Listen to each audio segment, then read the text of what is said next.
Let's begin to discuss the doctrine of fraudulent investigation, which leads to conclusions based on the idea that rival frauds were constructing their alternative realities. The doctrine of fraudulent investigation plays a role in hypnography of reality control. The preference establishment come up with fringe psychology expressions like preferred reality. That was offered by Louis Lapham, who preferred the reality of Ronald Reagan's totalitarian religious crusade to protecting school children in the Pittsburgh Public School District, known for deranged child trafficking. The doctrine of fraudulent investigation comes up with thread cut and paste techniques and demand explanations where the explanation is perfectly clear, patently obvious, in an attempt to empower their suppression of the direction of meaningful investigation and the questions that it raises. My grandfather was a newspaperman all of his life, and he told me at the end of his career he no longer knew all the answers. He just felt grateful for a few of the questions. The doctrine of fraudulent investigation is like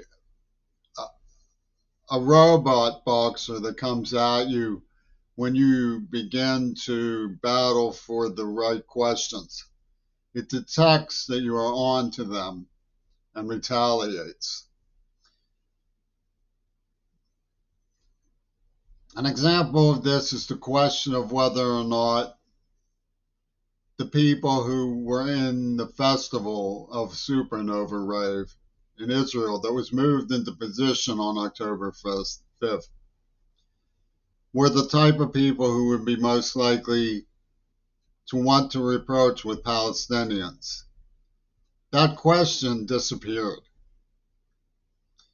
The reason it disappeared is because the answer was most probably yes, which is the reason why Nosferatu set them up, which meant that Hamas was acting in his interest. Is there evidence that there was cahootering? There is indeed. His name is General Sisi, the leader of Egypt. He worked with Hamas once they agreed to take on the Muslim Brotherhood, who had ousted Hosni Mubarak, Egypt's dictator and the West's ally in fracking, a dirty business.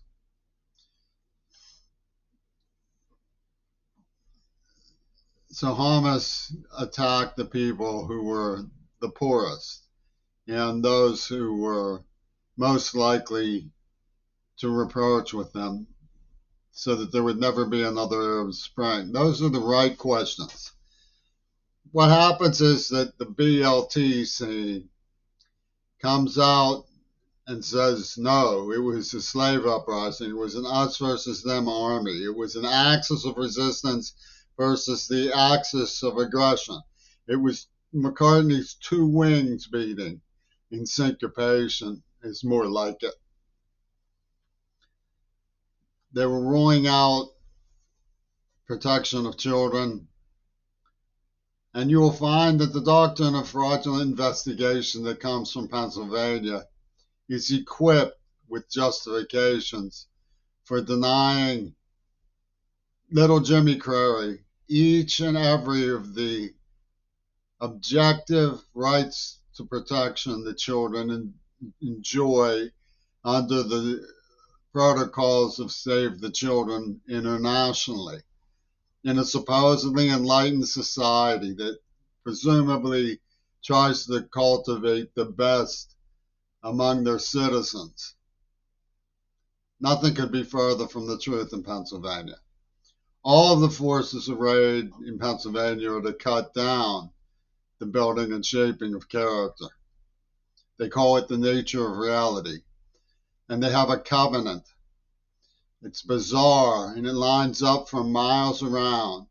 And its call is to the sacred amulet of the Piranha fish tank, where they kneel in robes and worship the Piranha, ordained by Mark Nordenberg and Edgar Snyder. They worship the Piranha.